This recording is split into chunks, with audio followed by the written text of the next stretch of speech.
Hello students, welcome back to my channel Logos by. আজকে আমরা algae সম্পর্কে পড়ব। এর আগের দিন ক্লাসে আমরা প্ল্যান্ট কিংডমের ক্লাসিফিকেশন সম্পর্কে পড়েছিলাম, আর আজকে আমরা প্ল্যান্ট কিংডমের মধ্যে যে অ্যালগি রয়েছে সেই অ্যালগি সম্পর্কে বিস্তারিতভাবে পড়ব। তো আজকে আমাদের বিষয়বস্তু অ্যালগি। অ্যালগি এক ধরনের উদ্ভিদ, সেটা আমরা আগের দিন ক্লাসেই জানতে পেরেছি। এবার এই অ্যালগি কতগুলো বিশেষ ধরনের বৈশিষ্ট্য রয়েছে। যেহেতু এরা উদ্ভিদ, তাই এদের কিন্তু সালোক সংশ্লেষকারী যে উপাদান অর্থাৎ ক্লোরোফিল তা কিন্তু বিদ্যমান। তো অ্যালগি সম্পর্কে কতগুলো বিশেষ বৈশিষ্ট্য আমরা আগে জেনে নেব, তারপর অ্যালগির আমরা শ্রেণীবিন্যাস বা ক্লাসিফিকেশন করব। তো ক্লোরোফিল এদের থাকে। এবার আমরা জানি ক্লোরোফিলের বিভিন্ন ধরনের পিগমেন্ট থাকে, যেমন chlorophyll a, chlorophyll b, chlorophyll c and chlorophyll d etcetera etcetera. এছাড়াও আরো কিছু ধরনের পিগমেন্ট থাকে, যেমন ধরো ক্যারোটিন, জ্যান্থোফিল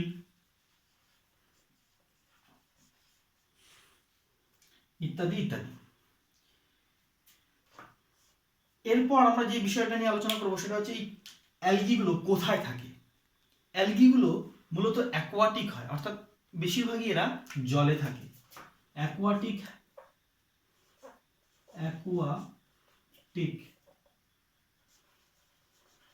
হ্যাবিট্যান্ট।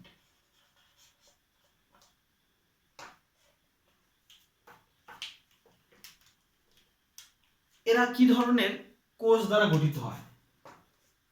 এরা ইউনিসেলুলার হতে পারে, ইউনিসেলুলার অথবা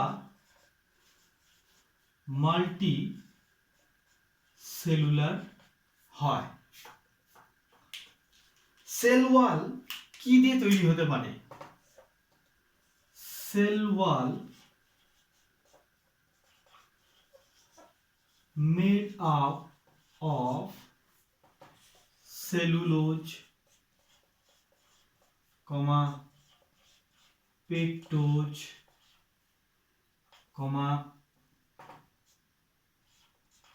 ফাইকোকোলয়েড, এই ধরনের উপাদান দিয়ে সেল ওয়াল এদের তৈরি হতে পারে। নাও এরা রিপ্রোডাকশন কিভাবে করে? এরা রিপ্রোডাকশন করতে পারে ভেজিটেটিভ প্রোপাগেশনের মাধ্যমে, ভেজিটেটিভ প্রোপাগেশন, আসেক্সুয়াল মেথডের মাধ্যমেও করতে পারে এবং সেক্সুয়াল মেথডের মাধ্যমেও করতে পারে। আসেক্সুয়ালি, আচ্ছা প্রথমে ভেজিটেটিভ জেনে নিই। ভেজিটেটিভ কিভাবে করতে পারে? ফ্র্যাগমেন্টেশনের মাধ্যমে করতে পারে,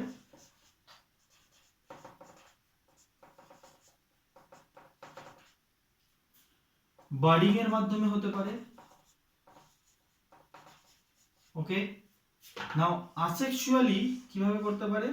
by spore formation, spore formation. কি ধরনের স্পোর? Zoospore, aplanospore. কেমন? আচ্ছা, যদি সেক্সুয়ালি করে তাহলে সেটা কিভাবে করতে পারে? Isogamy, অ্যানাইসোগ্যামি,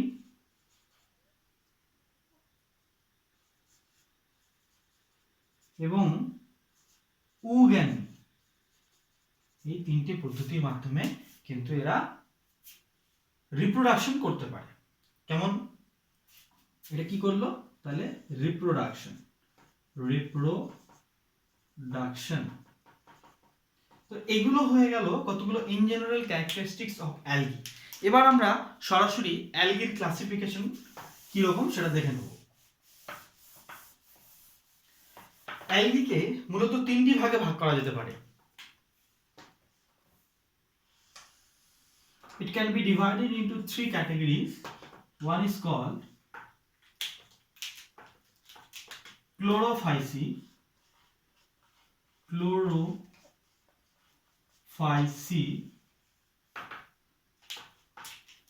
The next one is known as pheophyll.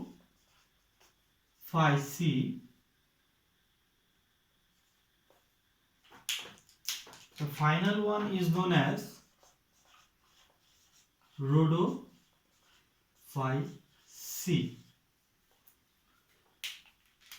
এবার আমরা ক্লোরোফাইসি সম্পর্কে একটু বিস্তারিতভাবে জেনে নেব। ক্লোরোফাইসিকে জেনারেলি বলা হয় গ্রিন অ্যালগি, এদের একটা কমন নেম, গ্রিন অ্যালগিও বলা হয় এদেরকে। ওকে,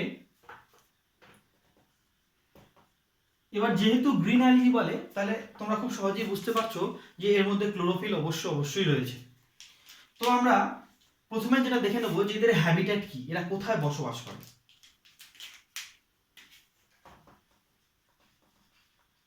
হ্যাবিটেট মেরাইন হয়, অ্যাকোয়াটিক হয়, সেটা আমরা আগেই পড়েছি, সামুদ্রিক জলে বেশি পরিমাণে থাকে। এরা মডারেট টেম্পারেচার সহ্য করতে পারে, মডারেটলি ওয়ার্ম ওয়াটার, গরম জলে মানে একটু ঈষৎ উষ্ণ জলে এরা কিন্তু বেশি থাকতে পারে। কিছু স্নো ডিউলিং অর্থাৎ বরফের মধ্যেও কিছু থাকতে পারে, স্নো ডিউলাস প্রেজেন্ট। এর একটা উদাহরণ আমরা জেনে নেব যারা বরফের মধ্যে থাকে। এর একটি উদাহরণ হলো ক্ল্যামাইডোমোনাস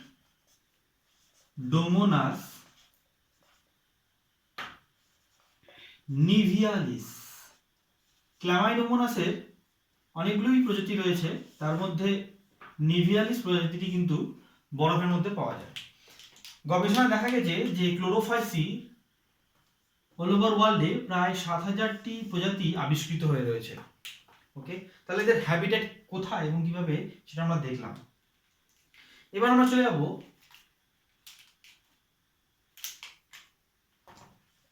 সেল অর্গানাইজেশন।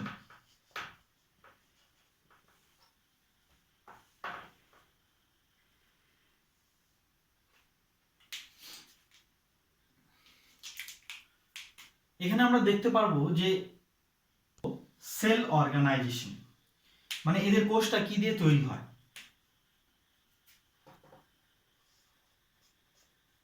সেলস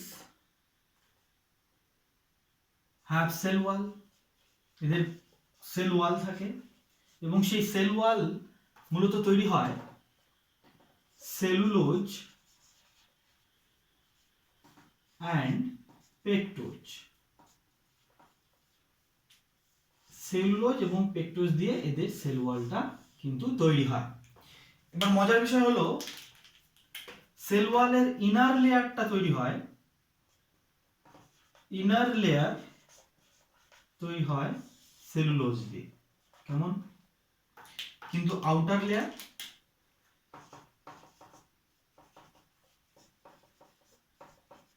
সেটা তৈরি হয় পেকটোজ দিয়ে। ওকে, আচ্ছা, এবার এই যে ক্লোরোফাইসি এদের পিগমেন্টেশন কি সেটা আমরা একটু দেখে নেব, মানে কি ধরনের পিগমেন্ট এদের মধ্যে থাকে। পিগমেন্টেশন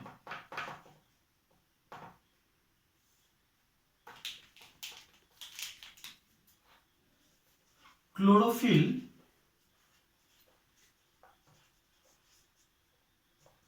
এ বি এই দুটোই কিন্তু পিগমেন্ট থাকে। এছাড়াও থাকে জ্যান্থোফিল এবং কিছু পরিমাণে ক্যারোটিন। ওকে, স্টোরেজ অর্গান কি থাকে বা স্টোরেজ ফুড বিশেষ এক ধরনের অঙ্গ থাকে এদের মধ্যে, সেটাকে আমরা বলবো পাইরিনয়েডস। জাস্ট লাইক ভ্যাকুল, অর্থাৎ কোষের মধ্যে যেমন কোষ গহ্বর থাকে ঠিক সেরকমই একটা স্ট্রাকচার যার নাম পাইরিনয়েডস। এটা কিন্তু নিটের কোশ্চেনে অনেক সময় আসে। তো এই পাইরিনয়েডসকে অনেক সময় ধরা হয় স্টোরেজ ফুড। আদতে কিন্তু এটা ফুড নয়, এটা কিন্তু একটা স্টোরেজ অর্গান। এর মধ্যে ফুড হিসেবে দুটো জিনিস থাকতে পারে, একটা হচ্ছে স্টার্চ এবং প্রোটিন। ওকে, তাহলে এই হয়ে গেল স্টোরেজ ফুড। এবার আমরা এদের থ্যালাস অর্গানাইজেশন দেখব, মানে এদের বডি দেখতে কিরকম হয়।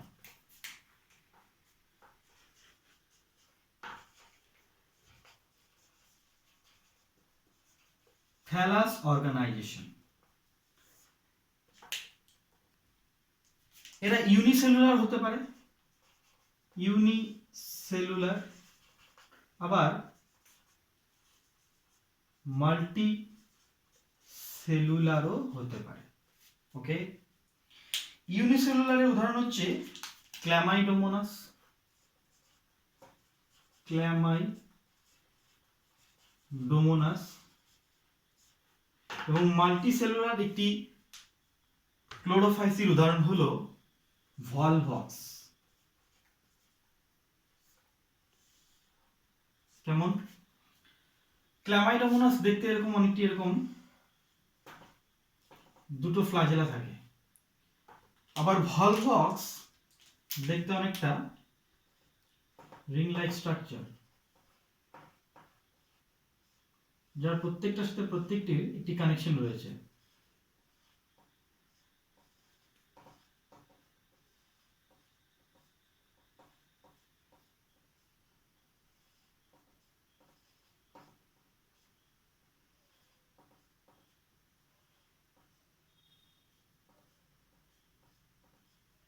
ওকে, এরকম একটি দেখতে হয় ভলভক্স, ভলভক্স, এবং এটি হলো ক্ল্যামাইডোমোনাস। এবার আমরা জেনে নেব রিপ্রোডাকশন। রিপ্রোডাকশন আমরা অলরেডি আলোচনা করেছি, আসেক্সুয়ালি হতে পারে, সেক্সুয়ালি হতে পারে, এবং ভেজিটেটিভ প্রোপাগেশনের মাধ্যমে হতে পারে। ভেজিটেটিভ প্রোপাগেশনের মাধ্যমে হলে সেটা ফ্র্যাগমেন্টেশনের মাধ্যমে হবে, আসেক্সুয়ালি হলে সেটা জুস্পোর এবং অ্যাপ্লানোস্পোরের মাধ্যমে হতে পারে, এবং সেক্সুয়ালি যদি হয় সেটা কিন্তু আইসোগেমি, অ্যানাইসোগেমি এবং উগেমি, এই তিনটের মধ্যে যে কোনো একটি পদ্ধতির মাধ্যমে সম্পন্ন হবে। ঠিক আছে, এবার আমরা চলে যাব ফিওফাইসি। ফিওফাইসি সম্পর্কে এবার আমরা বিস্তারিতভাবে আলোচনা করব। ফিওফাইসিকে কমনলি বলা হয় ব্রাউন অ্যালগি, এদেরকে বলা হয় ব্রাউন অ্যালগি। তো প্রথমে আমরা এদের হ্যাবিটেট সম্পর্কে জানব। এদের হ্যাবিটেট কি? ম্যারাইন হয় এবং কোল্ডার রিজনে এদেরকে দেখা যায়, ম্যারাইন অ্যান্ড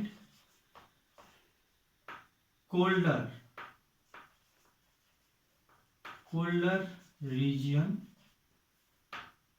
বেসড প্ল্যান্ট, যেহেতু এটা প্ল্যান্টের একটি ভাগ। আচ্ছা, হ্যাবিটেটের পর আমরা চলে যাব সরাসরি পিগমেন্টেশনে।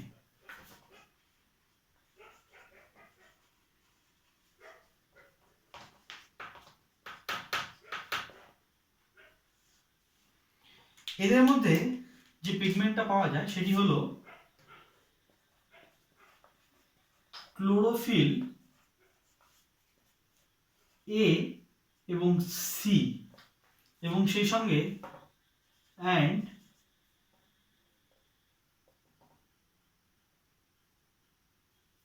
ফিউকোজ্যান্থিন, এটা কিন্তু এদের মধ্যে পাওয়া যায়।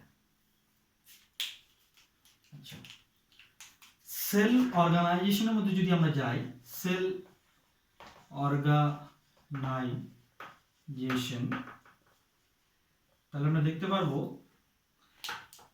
এর আন্ডারে যতগুলো অ্যালগি রয়েছে এরা প্রত্যেকেই কিন্তু মাল্টিসেলুলার, অর্থাৎ অল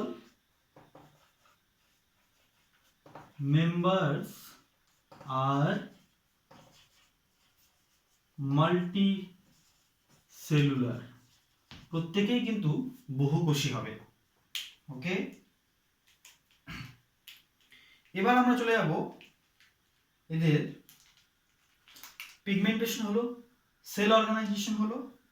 এবার আমরা আরেকটা জিনিসের মধ্যে আমরা পড়বো যে এদের যে কোষগুলো হয় অল মেম্বার্স মাল্টিসেলুলার হবে, এবং সেলের মধ্যে কি থাকবে আমার cell wall, cell wall, cellulose আর পেকটিন দ্বারা গঠিত হবে, পেকটোজ। কিন্তু সেলুলোজ এবং পেকটোজ ছাড়াও এদের মধ্যে একটা জিনিস দেখা যাবে, সেটা হচ্ছে অ্যালগিন নামক একটি জেলাটিনাস সাবস্টেন্স। অ্যালগিন একটা জেলাটিনাস সাবস্টেন্স, টিনাস সাবস্টেন্সের কোটিং থাকবে। মানে এটা যদি কোষ হয়, এটা কোষের সেল ওয়াল, তো সেল ওয়ালে সেলুলোজ এবং পেকটোজ আছে, তার বাইরে কিন্তু অ্যালগিনের একটা আস্তরণ আছে। এটা কিন্তু স্পেশালি পাওয়া যায় ফিওফাইসি অর্থাৎ ব্রাউন অ্যালগিদের মধ্যে। যেমন আচ্ছা, এবার একটা জিনিস আমাদের মনে রাখতে হবে, এই ব্রাউন অ্যালগি বা ফিওফাইসিদেরকে বলা হয় লার্জেস্ট অ্যালগি, মানে এদের সাইজটা কিন্তু অনেক বড় হয়, ভ্যারি করে। তো এদের যদি থ্যালাস অর্গানাইজেশন বা বডি অর্গানাইজেশনে যাই আমরা, তো এবার আমরা থ্যালাস অর্গানাইজেশনটা দেখবো, সেখানে আমরা বুঝতে পারবো যে এটা কতটা বড় হয়। থ্যালাস অর্গানাইজেশন, থ্যালাস বলতে যেটা বোঝায় সেটা হচ্ছে যে আনডিফারেন্সিয়েটেড বডি পার্ট, যে বডির অংশগুলোকে ডিফারেন্সিয়েট করা যায় না। যেমন মানুষের ক্ষেত্রে যদি আমরা আলোচনা করি, সেখানে আমরা দেখতে পারবো যে বডিটাকে মস্তক বা হেড, দেন নেক, দেন থোরাক্স, দেন অ্যাবডোমেন, দেন লেগ পার্ট, এইভাবে আমরা ভাগ করতে পারি। প্লান্টদের মধ্যে যেটা ভাগ করতে পারি সেটা হচ্ছে তোমার লিভস অংশ, তারপরে শুট অংশ অর্থাৎ কাণ্ড, এবং রুট অংশ অর্থাৎ মূল, এই ভাগে ভাগ করতে পারি। কিন্তু থ্যালাস যে এমনই একটা স্ট্রাকচার যেখানে বডিকে এইভাবে আমরা ডিফারেন্সিয়েট করতে পারি না, so it is known as undifferentiated body part. তো থ্যালাস অর্গানাইজেশন কিন্তু এদের ক্ষেত্রে দেখা যায়, কারণ অ্যালগিগুলোতে পাতা বা রুট বা কাণ্ড এটা কিন্তু কোনোভাবেই বোঝা যায় না। তো এদের প্রত্যেকের যে ভাগগুলো রয়েছে, ক্লোরোফাইসি, ফিওফাইসি এবং রোডোফাইসি, প্রত্যেকের ক্ষেত্রে কিন্তু থ্যালাস অর্গানাইজেশন দেখা যাবে। তো ফিওফাইসির ক্ষেত্রে থ্যালাস অর্গানাইজেশনটা কিরকম, আমরা একটা ছবির মাধ্যমে এটা দেখে নেব। এটা একটা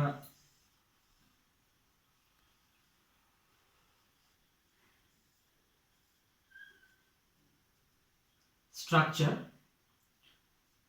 অ্যালগি, ব্রাউন অ্যালগি টাইপস, এটাকে বলবো হোল্ড ফাস্ট, এবং এটি হলো ল্যামিনা। পাতার মতো অংশ অনেকটা মনে হচ্ছে, কিন্তু এটা পাতা নয়। তো এই হোল্ড ফাস্ট দিয়ে কোনো সাবস্ট্রেট যদি এখানে থাকে বা সাবস্ট্রেটাম থাকে, সেখানে কিন্তু এটা অ্যাটাচড হয়ে যাবে। ওকে, এবং ল্যামিনা এখানে কিন্তু ওরা পিগমেন্টস গুলোকে স্টোর করে রাখে, যার মাধ্যমে ফটোসিনথেসিস করবে।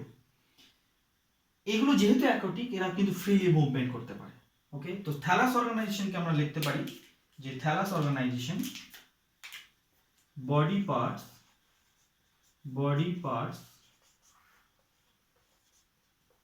divided into hold fast, stipes and lamina. Okay, এবার আমি একটু আগে বললাম যে লার্জেস্ট অ্যালগি বলা হয়, তার একটা উদাহরণ হচ্ছে এদেরকে কি বলা হয়, লার্জেস্ট অ্যালগি। এর একটি উদাহরণ হচ্ছে মাইক্রোসিস্টিস।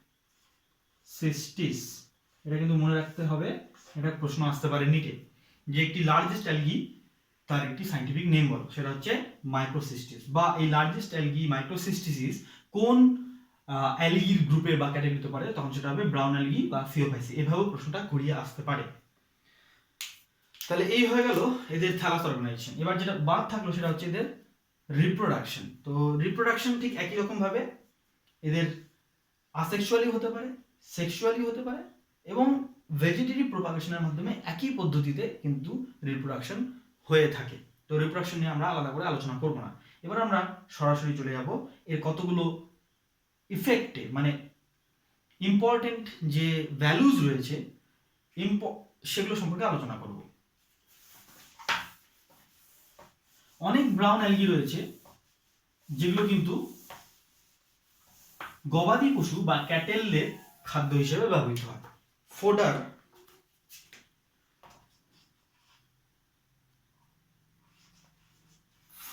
ফুড অফ ক্যাটেল, যেমন ধরো ল্যামিনারিয়া একটি উদাহরণ brown algae. ল্যামিনারিয়া,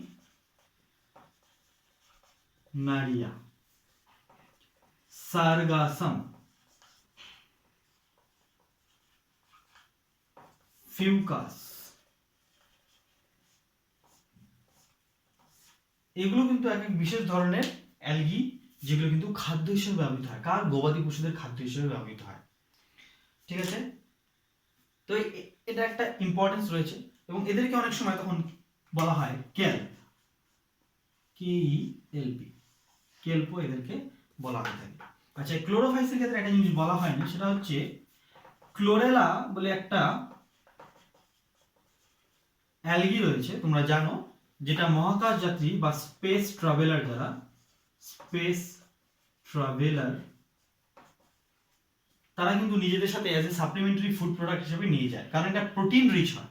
chlorella is rich in protein rich supplement হিসেবে কিন্তু ক্লোরেলাকে ব্যবহার করা হয় এবং এই ক্লোরেলা কিন্তু ইউনিসেলুলার হয়, এটা মনে রাখতে হবে। Chlorella is a unicellular chlorophyceae, unicellular. Okay, তাহলে এই হয়ে গেল আমাদের ফিওফাইসি এবং ক্লোরোফাইসি। এবার আমরা একটু রোডোফাইসি সম্পর্কে আলোচনা করব। রোডোফাইসিকে জেনারেলি বলা হয় রেড অ্যালগি।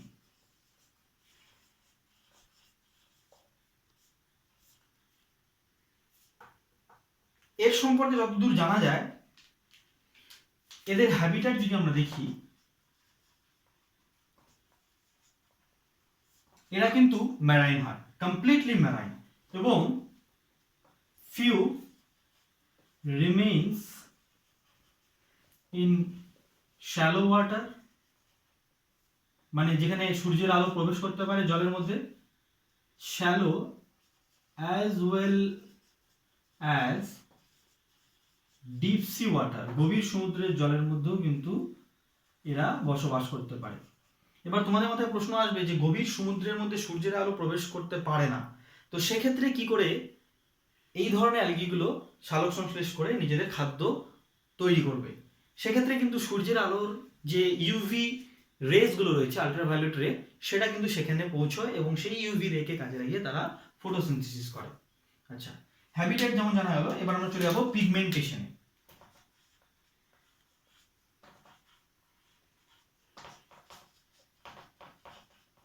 এখানেও কিন্তু ক্লোরোফিল থাকবে, তবে ক্লোরোফিলের টাইপটা অন্যরকম হয়ে যাবে। এখানে থাকবে ক্লোরোফিল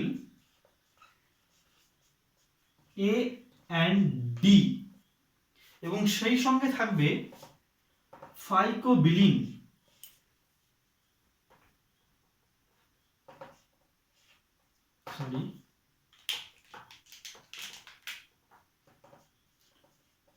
ফাইকোবিলিন নামক একটি রঞ্জক। এই ফাইকোবিলিন আবার দু রকমের হয়,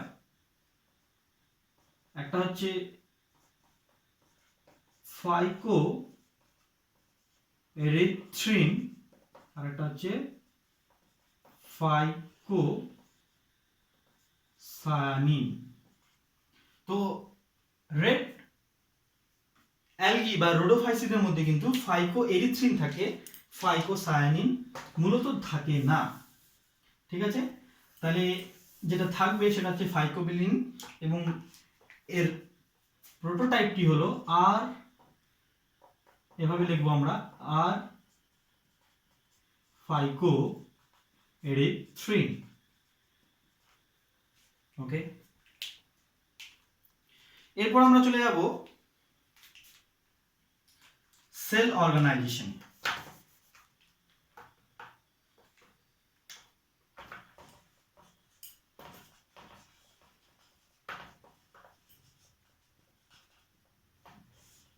মাল্টি সেলুলার হবে অবশ্যই, মাল্টি সেলুলার।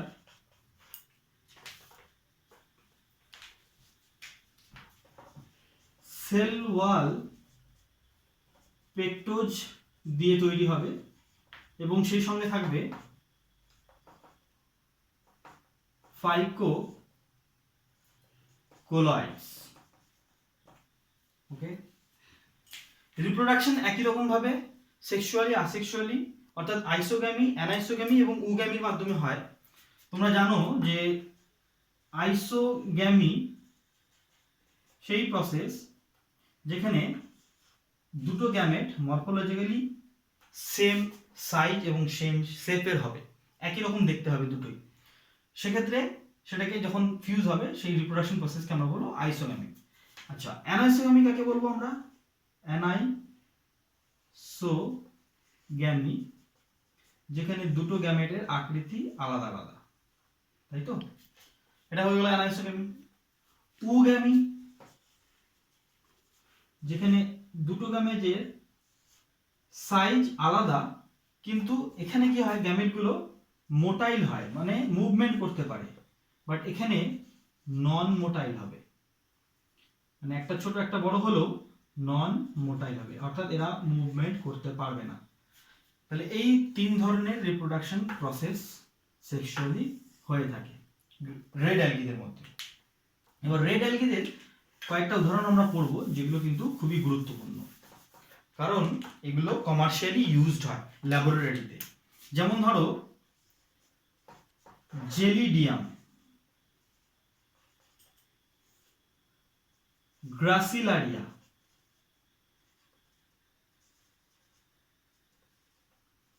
এই যে স্পিসিসগুলো রয়েছে এরা কিন্তু একটা বিশেষ জেল যাকে বলে আগার জেল বা আগার আগার আগার জেল প্রস্তুতিতে ব্যবহৃত হয়। এই আগার কিন্তু ব্যবহৃত হয় জেল ইলেকট্রোফোরেসিস বলে একটি প্রসেস রয়েছে ডিএনএ কে ফ্র্যাগমেন্ট করার জন্য বা ডিএনএ ফ্র্যাগমেন্টকে আলাদা আলাদা করে চেনার জন্য। Jail electrophoresis